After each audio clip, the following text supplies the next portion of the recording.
Antonello Pavis, presidente ASCE, anche lui interviene allo spettacolo di oggi. Come mai è voluto essere presente?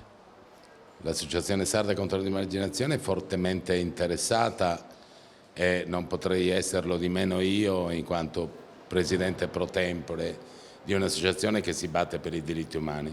Noi non crediamo in nessuna forma di arte che non sia comunicazione verso gli altri. Non soltanto verso se stessi. Per comunicare con se stessi basta guardarsi allo specchio e a volte non si è sinceri e ci si guarda magari storto anche comunicando con se stessi.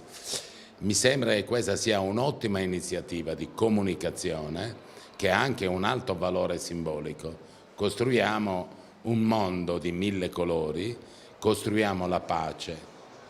Non ci sono altre strade che l'integrazione fra diverse culture, fra diversi popoli, fra diverse religioni, fra tanti colori. Un giardino con un solo colore sarebbe veramente una cosa triste.